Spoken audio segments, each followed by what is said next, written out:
जैसे एक संतान हो जाती है, मान लो एक बच्चा हो गया, एक संतान हो गई, और एक संतान होने के बाद में दूसरी संतान हो ही नहीं रही। किसी को 10 साल हो गए, किसी को 8 साल हो गए, किसी को 5 साल हो गए, किसी को 6 साल हो गए, किसी को 9 साल हो गए, किसी को 12 साल हो गए, दूसरी संतान हो ही नहीं रही। आपने डॉक्टरों को भी दिखाया, इलाज भी करवाया, फिर भी संतान का सुख नहीं है। तो शिव महापुराण में बेलपत्र के वृक्ष का बड़ा सुंदर भाव कहा,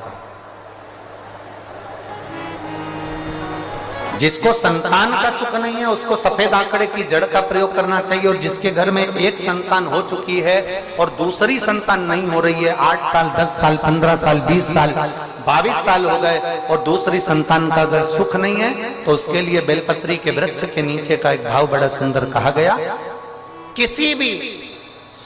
सोमवार से आप ये प्रयोग करना प्रारंभ कर सकते। 11 रुद्र होते हैं, 11 रुद्र होते हैं। एक सोमवार को बेलपत्री के वृक्ष के नीचे जाइए और बेलपत्र के वृक्ष के नीचे जाकर एक एक रुद्र का स्मरण करना। क्या है, बेलपत्री के वृक्ष के नीचे जब आप जाएं तो बेलपत्र के वृक्ष के नीचे की ही मिट्टी का एक कुंड, आप लोग क्या कह सकते हैं, यहाँ पर हम क्या बोले उसको, जैसे मिट्टी का एक कटोरी बनाते हैं ना, क्या बोलते हैं उसको, कुंडी बना देते हैं मिट्टी की। बेलपत्री के वृक्ष के नीचे की ही मिट्टी, उसी मिट्टी का एक छोटा सा एक कुंडा बना दो उसको, मिट्टी का। जितने लोग आस्था चैनल पर सुन रहे हैं, जितने लोग फेसबुक यूट्यूब पर श्रवण कर रहे हैं, बड़े ध्यान से सुनिएगा, सावधान। मिट्टी की कुंडी बनाई, उस कुंडी में जल समर्पित कर दिया और जल चढ़ाने के बाद में एक घी का दिया लगाकर वहीं पर थोड़ा सा मीठा, कुछ भी जो आपके पास में हो, घर में जो भी उस समय पर आपके साथ में हो, या तो दूध घर का मीठा हो, जैसे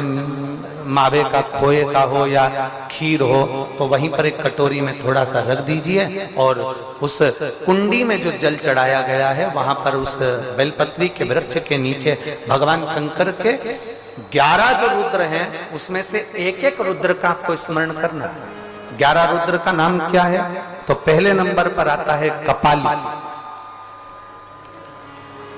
दूसरे नंबर पर आता है पिंडर, तीसरे नंबर पर आता है भीम, चौथे नंबर पर आता है विरूपाक्ष, 5वें नंबर पर आता है बिलोहित, 6ठे नंबर पर आता है शास्त्र,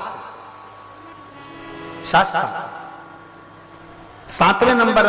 पर आता है अजपात, 8वें नंबर पर आता है अहिष्णु, और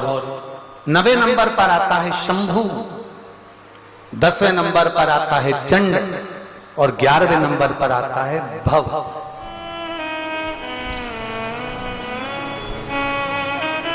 अगर अभी आप लोग नहीं लिख पाए हैं तो बाद में मोबाइल पर से कथा को पीछे खींचना, फिर उसमें से धीरे धीरे इसको लिखना। एक रुद्र के नाम से एक कुंड का निर्माण करा, पूजन करी, घी का दिया लगाया, वहां जो मीठा रखा है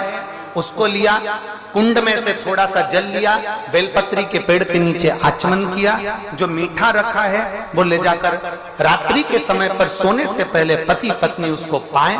और साथ रहे। एक सोमवार को ये प्रयोग करना है, फिर दूसरे सोमवार को दूसरे जो एकादश,